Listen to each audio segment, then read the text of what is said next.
আর্দ্রতা ঢুকে রডের মধ্যে, তাহলে আপনার পা ভেঙে গেল, বিল্ডিংয়ের পা ভেঙে গেল। কন্ট্রাক্টররা ক্লিয়ার কাভার দেখায়, মূল যে রডগুলো উঠে গেছে, খাড়া রড উঠে গেছে, এইখান থেকে ক্লিয়ার কাভার দেখায়। ভাই আমাকে দুইটা কোশ্চেন করছেন, একটা হলো মাটির নিচে কলাম মোটা থাকে, আবার মাটির উপরে যে কলাম চিকন থাকে, এইটা আমরা কেন দিই। এবং আর একটা কোশ্চেন করছেন হইলো আমাদের এই যে ভিতরে যে রিইনফোর্সমেন্ট বা রডগুলো আছে, হ্যাঁ, ক্লিয়ার কাভার অ্যাকচুয়ালি কোন জায়গা থেকে ধরবো, যে ভার্টিক্যাল যে রডটা আছে সেইখান থেকে না রিং থেকে। তো দুইটা কোশ্চেনের উত্তর আপনাকে দিচ্ছি। প্রথমত যেটা হলো আমরা মাটির নিচে কলাম মোটা দেই আর মাটির উপরে চিকন দিই কেন, এটা বলি। দেখেন, মাটির উপরে কলামটা 12-22, মাটির নিচে 15-25, উপরের কলাম থেকে মাটির নিচের কলামটা আমার 3 ইঞ্চি বেশি। এটা কেন? এটার মেইন যে কারণটা হলো, দেখেন, আমরা মাটির উপরে কলামের ক্ষেত্রে প্লাস্টার করি বা ওয়েদার কোট করি, হ্যাঁ, বাইরের আবহাওয়া থেকে খুব সহজে এটা রক্ষা পায়, মানে সহজে নষ্ট হয় না।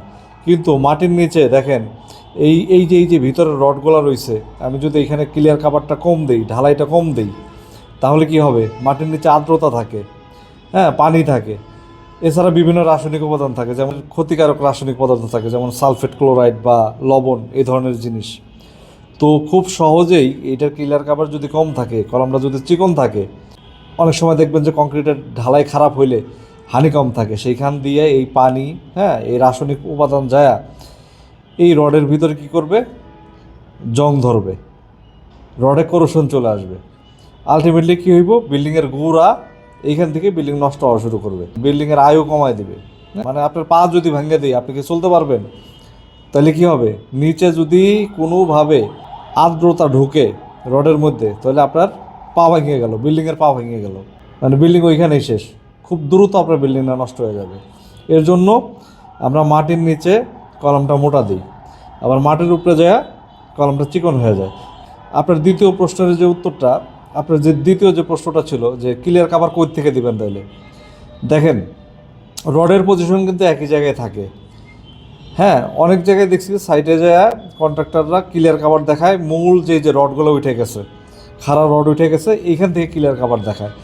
এটা হবে না, ক্লিয়ার কাভার দেখাইতে হবে এই যে রিং আছে না, রিং থেকে ক্লিয়ার কাভার দেখাইতে হবে।